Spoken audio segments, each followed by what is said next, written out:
I made it out. I'm saying that up front because, well, you need to know that I'm not writing this as like a goodbye letter from the depths of that facility. I got out. I'm fine, I guess you could say. But fuck, was it hard. I stayed in that room for days. I'm really not sure how many. My phone died in the first few hours, and well, it's hard to measure time when you're half-starved and the only sounds are pipes and ticking in the walls. But I read everything. And I mean everything. And I learned what they really were doing down there. What they were keeping in the dock. And what happened in 1979. And why this place was never meant to be found again. First off, to state the obvious, the thing they call the vessel dweller, or what I'll be referring to as this creature from now on, is just the living organism that inhabits the facility. It doesn't survive in the air or on land like we do. For some reason, it needs a host. A vessel, quite literally. A ship or boat to live inside of. That's just how it exists. But before diving into its history, I need to tell you about the Office of Marine Integrity, or, as it's actually classified, designation states, the Thalassian Order. I found their mission statement printed on aged paper, filed beneath layers of sealed briefings and declassified transmission logs. It was simple, cold, and authoritative. Identification, observation, containment of marine-bound entities and anomalous sea-based phenomena. Protection of marine life and the coastal world from that which slips through the cracks of human understanding. According to them, no ocean is ever empty. No silence is ever just silence. They call it themselves the Thalassian Order. Not just a research body, but something older. From what I've gathered, they've been around since the 1400s, officially recognized in 1887 before something called the Maritime Silence Accord. The treaty was never renewed, but never revoked either. And that's how they still exist, between policy and myth. No government questions them anymore, they just comply. Facilities exist beneath atolls, embedded in glacial cliffs, hidden behind innocuous yet beckoning hatches. Some are active, others not. But forget the politics. I didn't stay in that room to read about treaties. I stayed to learn about it. It was first recorded in 1691, later latched inside the hull of a rotting ship off the coast. Myths spread, stories were created. And then, the ship vanished. It appeared again in 1977 at the bottom of the ocean, tracked by the facility ESC-02. They got approval to study it, but they weren't careful. The hull broke apart during testing, and the creature lost its vessel. That's where the 1979 incident comes from. For the first time in around 300 years, that creature actually awoke and surfaced. Unfortunately, the next boat that it decided to occupy wasn't deserted. Fishermen washed up dead, the boat was missing, and the Order knew instantly. They retrieved the boat and kept it isolated, but this time, they observed, quietly, carefully. The logs said more than enough. Log number 9. Entity stable, no movements recorded. No damage to the interior. Log 12. Not hostile. Territorial. Avoids direct light. Log 20. Response to loud noise. Aggressive. Vessel remains intact. Log 25. Due to increased aggression, subject assigned protocol Undertow. Log 29. All personnel ordered to evacuate. Entity classified as contained in place. Facility marked for abandonment. So that's why this place was sealed off. They left, as this was the only way of keeping it contained. No more testing, no more contact. And then I appeared. And now, I was stuck inside with the same thing that they tried to forget. Oh, and Protocol Undertow? Apparently, the Order has a whole class system for threats. Undertow means that the subject is unpredictable and partially active, requiring soft containment and active monitoring. It means don't touch it and pray that it doesn't move. And now, I had touched it, walking through its dock, breathing the same stale air that it clung to. No more sounds outside of the room. No distant bangs, just the pipes, still hissing and still wet. My phone was dead, and my limbs were weak. My rations were running out, and whatever hope I had left was rotting in my gut. There was one line buried in a relocated memo. Remaining subjects: Siren Net, Red Algae, and Cosmic Leech. Transferred to facility ESC-01 prior to evacuation. I read it 3 different times. Subjects, plural. I'd been so fixated on Vessel Dweller that I didn't stop to consider the rest. What else did they drag out of the sea?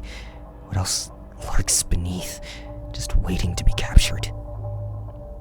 It took me hours of digging after that, tearing through decaying filled cabinets, praying to open wall panels. And that's when I found it. A blueprint to the facility.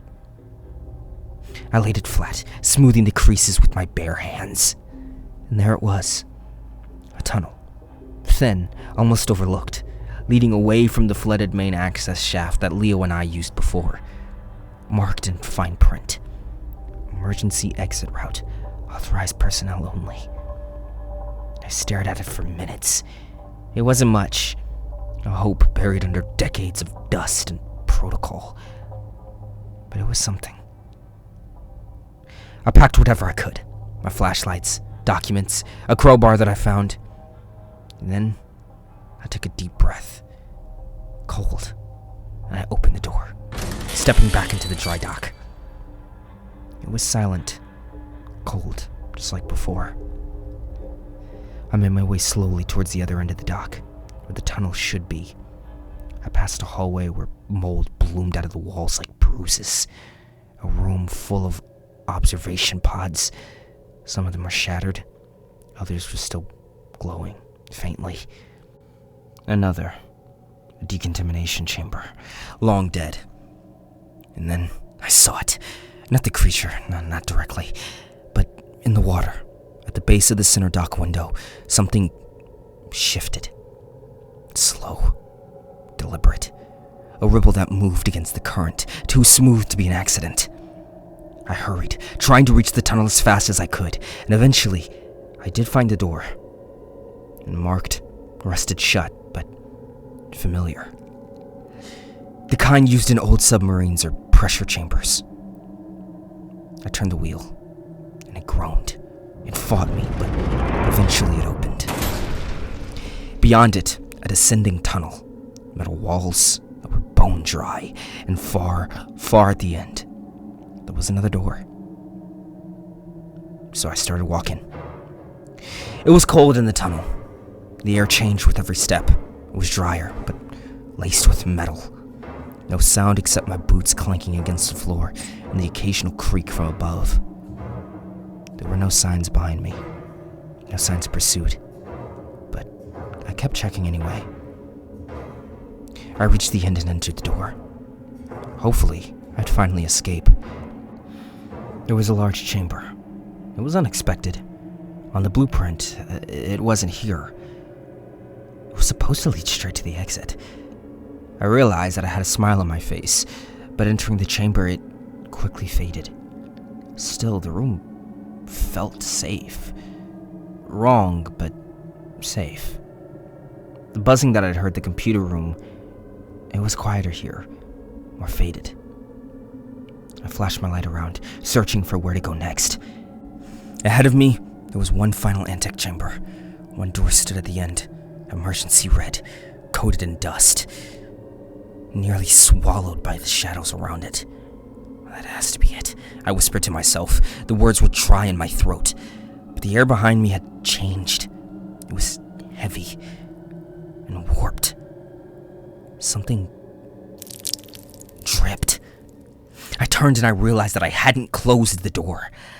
Wedged into the hallway, its slouched form hunched and its arms were dragging behind it. White eyes locked onto mine. Not glowing, not blinking. Just watching. There was nothing that I could do now. It'll come inside and it'll end me, I thought to myself. I stepped backwards, toward the exit door, and it stepped forward. I considered turning and running, but I didn't get the chance to ponder. The creature steadied its feet for another lunge. I bolted, turning around and focusing on the antechamber, and somewhere behind me began a loud beeping. A long-dead security camera was activated as I sprint by it. Behind me, the sounds of twisting steel and water was splashing. The creature was fast, closing the distance with horrifying ease. I wasn't fast enough, and the door was just too far. I threw my flashlight behind me and I managed to shake off my backpack without losing any speed. A hiss, a pause. It was just 1 second, but it was enough. I slammed into the door at the end, hands scrambling for the release handle. It fought me. That old rusted wheel refused to budge. And behind me something screeched. It began chasing again. I didn't have long. The wheel turned and the door cracked open. I threw my weight into it, pushing through, and spun around and dragged it shut. The creature was there. It was close. So close. Its hand reached out, long fingers brushing the door frame, but I slammed it shut. A final clung shook the chamber. The creature's fingers didn't make it through, but I could still hear it on the other side. Breathing. It didn't move, not at first. It just stood there, hand on the rusted wheel, the other braced against the cold steel of the door. I stumbled back. My legs felt like hollow rods. Breathing hurt, and my legs burned. My throat was torn raw from the sprint and the screams that I hadn't even realized that I made. The hallway was narrow, angled upwards. Each step felt steeper than the last. I walked, not really sure for how long. Time stopped working me for a while ago, and eventually I found a hatch. Sunlight leaked through its rim. Real sunlight. I pushed it open. It was blinding white, ocean air, and silence. I collapsed just outside, half on a rock and half on rusted concrete. It was below the initial hatch that I entered through, below the cliffside, on a small space between the rocks and the ocean. I lay there, face to the sky, not crying or screaming, just breathing. There were gulls somewhere, and their laughter snapped me out of it. My limbs refused to move, every muscle just pulsed with pain. I didn't take anything out, but maybe it's better like this. That facility should never be discovered again. The researchers were right to just leave it as it is. Let the dark things sink.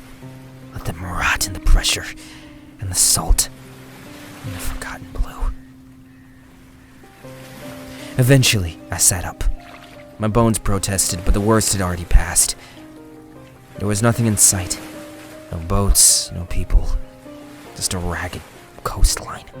Sea slick rocks and the faint rhythm of distant waves. I don't know how long I stayed like that, but it was long enough for me to remember Leo. He would have said something stupid like, "You owe me drinks for this," or "Next time you pick the abandoned hellhole." For the first time since that door creaked open, I let myself feel the ache of it all. Surviving, of remembering, of knowing that no one will ever believe what I saw. But Maybe that's how it's supposed to be. Some things are better left off undisturbed. I stood. The cliffside stretched above me. Behind, the water was calm. The hatch shifted slightly in the wind, and then it stilled. And I walked away. Not fast, not far, but just enough to forget the sound of it breathing.